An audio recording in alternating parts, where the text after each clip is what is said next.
we want to make sure really that you've used that time to kind of understand and have a little time to think about information from our colleagues.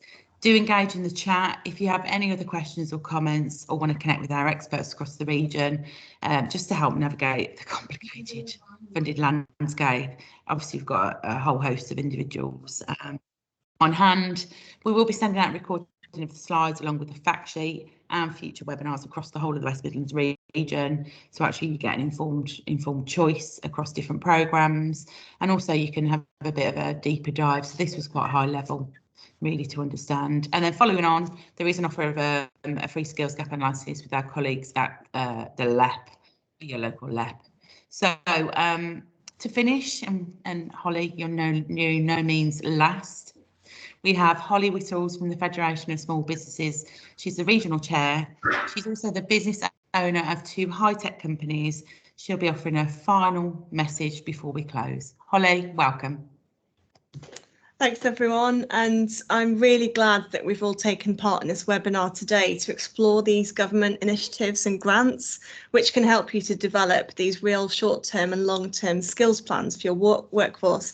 So I'd really highly recommend looking at some of these different funding routes which are all available to your business to help recover from the pandemic and also bounce back. So all of these R's are the pillars to success.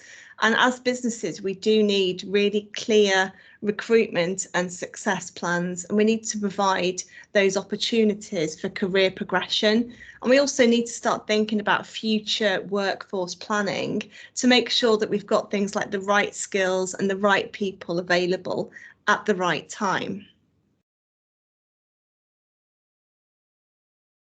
So thinking about the changing skills landscape, there's been some data that the Federation of Small Businesses have pulled together, and we are one of the largest business organisations by membership representing small business owners and the self-employed. And what many of these businesses are telling us is that the skills landscape is just simply too confusing for them to navigate, which again is one of the reasons why this webinar has happened today.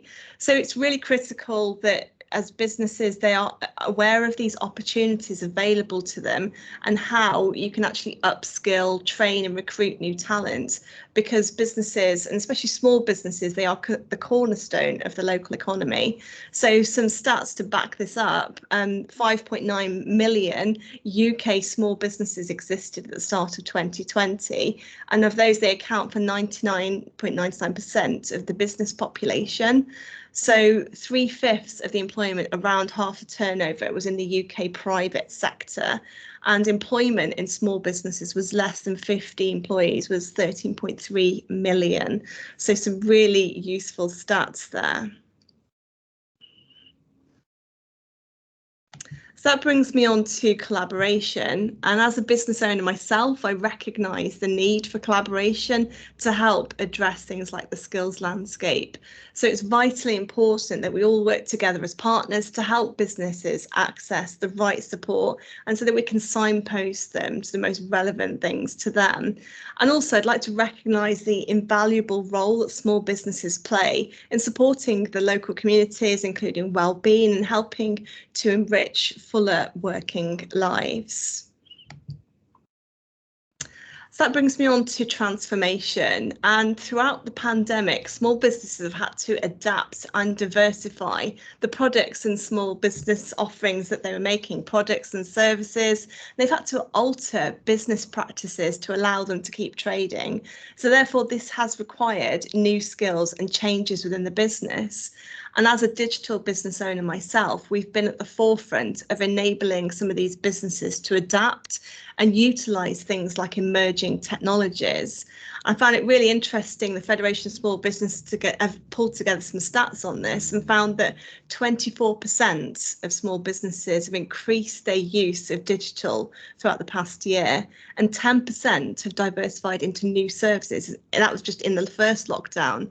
51% reported that leadership and management skills are vital to the future growth of their businesses, and 53% are investing in themselves or trying to improve working practices and processes.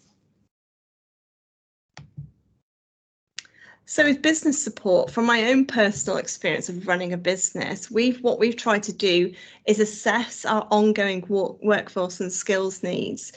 We've tried to ensure that we've accessed advice from things like the Growth Herbs and other partners that have all been on this webinar this morning. We've secured some of these grants and also consultancy opportunities that we wouldn't otherwise been aware of. So really do look into some of this information that's been provided you today. And, through things like we accessed the BGP2 through Birmingham Council, which allowed us to take on another unit and to do up that office unit and sort of re-kit it all. We managed to access some business support consultancy, which the Growth Hub provided to us.